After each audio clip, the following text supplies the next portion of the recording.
hadn't anyone dared attempt to set them free? Bourgeois pondered this plight while busily preparing to venture out with Chu Shi.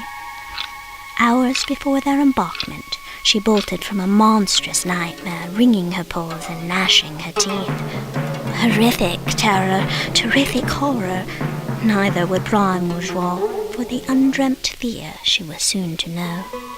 Come dawn, the two-cat crew set forth on alligator back, with the scales tipped in their favor. The river was markedly calm, lulling its passengers into trance. But bourgeois received a rude awakening, not her first of the day. As they drew toward the bank, she noticed a uniformed monkey soldier emptying a wooden barrel into the water. Perhaps the trash, bourgeois reasoned, until she heard it mewing. No, this was not a tub of refuse, nor was it a barrel of fun. Superfluous kittens are gathered once a month and disposed of, Chu Shi ruefully explained. Before his account was complete, bourgeois had plunged in boldly to retrieve 3 newborns, wet more than just behind the ears. My mother needs household help, bourgeois stated brusquely to the soldier, who merely shrugged and went upon his way. Then she followed her nose, sopping kittens clutched by their scruffs, Chu Shi ambling cheerfully behind, to her former home, Mamo's hovel in the shantytown Kitty Corner. Mamo recognized her long-lost daughter instantly. Though bourgeois had blossomed into adulthood, she was elsewise much the same. But bourgeois was taken aback, appalled at the sight of the crippled old cat bent before her. Poor Maman had received more than her unfair share of beatings, yet her condition wasn't far from the norm. Almost every cat in Monkey Kingdom was maimed in some way. Scarred, lame, blind, deaf or dumb, as a result of either injury or malnutrition. It was bourgeois, with her perfect health, who appeared somewhat odd. Bourgeois introduced Chu Shi and proudly informed Mama of their mission. The generous Mama volunteered to lend a paw, rather all 4. Your babes? She queried of the kittens. Bourgeois shook her head, and Mama nodded. No explication was required, as regulated drownings had long been standard practice. The hungry newborns howled for milk. They had not yet learned to sip it from a saucer, so Mama nursed them with an eyedropper. Their wee furry bellies were quickly sated. After a lullaby, one vaguely reminiscent to bourgeois, the kittens curled up cozily and drifted off. Then the grown cat sought to nourish the rest of their kind. Rations were doled out in an alley behind the palace kitchen, where swill was dumped at the end of each day. The foul stench permeating both air and ground was enough to keep most monkeys away. Still, it was important the eagerly awaiting crowd remained hushed, so as not to alert the palace to this illegal exchange. In the Monkey Kingdom, only monkeys were entitled to something for nothing. The rotting garbage began to swelter under the noonday sun, challenging bourgeois' refined senses. But the sweet smell of success filtered through as she gave out the last few morsels. Bourgeois inhaled this satisfying new scent, already craving more. Chu Shi thanked her heartily for her valiance and magnanimity. The two agreed to meet by the river's edge at dusk. Soubet, Old Mercy, a kind and gentle elderly alligator, would accommodate them with a ride upstream, but first she would need to rest and restore her vitality. Though her return freight would be considerably lighter, swimming against the current required special effort for all beasts, age regardless. The younger, fiercer reptiles had been directed to return to the fortress immediately after unloading, so that their presence would not be missed.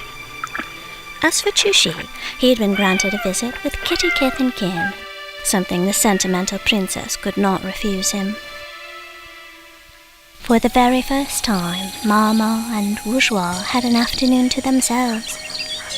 They took a stroll through the kingdom's capital, Monkey City, chatting easily as if they had never been separated. Mama beamed proudly at her daughter, sensing a brave future ahead.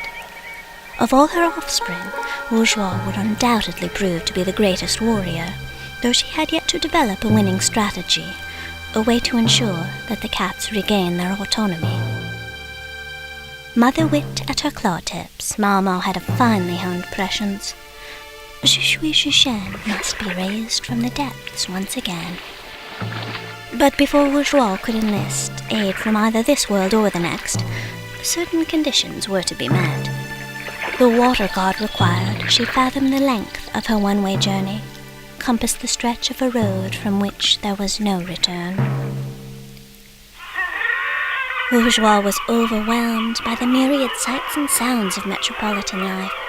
Whipping wind, splattering rain, and quacking birds were the loudest noises she and Shuang Wei heard back at the fortress. Here in the city, one could multiply such dulcet tones by the thousands and still not capture the volume of din. There was something entrancing about this utter cacophony. In the middle of town, the mother-daughter pair came upon a daily market selling every possible necessity, not to mention innumerable luxury items.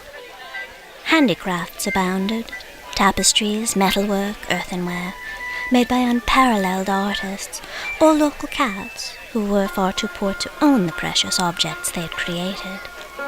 Such treasures were meant to be enjoyed by monkeys, and monkeys alone. Hordes of cats bustled through the streets, toting parcels and pulling rickshaws, each one looking more exhausted than the last.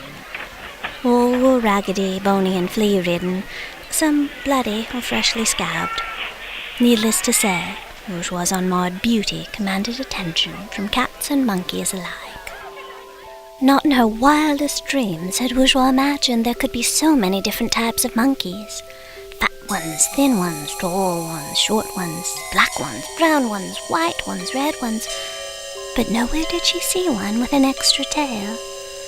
How alone poor Shuang Wei was going to feel when she finally took the throne. Much as she sympathized with her beloved sister in spirit, Bourgeois' flesh and blood were fast becoming her main concern. Could she trust Shuang Wei to help alleviate her fellow cat's burden? Was the monkey princess even aware of the dire circumstance? And would her tutors expound on the topic, or simply explain it away? Bourgeois questioned the whethers and wherefores of the matter. Her conclusion, long forgone but not forgotten, there was no way around the truth. Should Bourgeois take it upon herself to usher catkind from bondage, the future monkey queen would have to be improvised. But how, the bewildered cat puzzled. Many self-same inquiries would follow.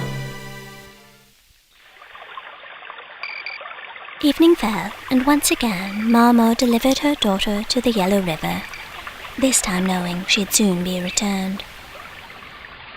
She and Bourgeois were not alone while they bade one another true farewells. Dozens of female cats had come to fill their masters' water jars for supper. As they scooped up vessels of hung-hu, the cats mewed a tuneful prayer in recognition of Je She's bounty. How were they able to proffer gratitude when their lives were fraught with endless hardship? Perplexed and perturbed, Bourgeois reluctantly yielded to the marvel of many a voice joined in perfect harmony. Never before had she heard more than two sing in unison. The melodious chant brought tears of joy to her eyes, smothering the new-lit fury. How, Bourgeois pleaded of Marmot, can they be thankful for such a wretched existence? A matter of fact, Marmot returned.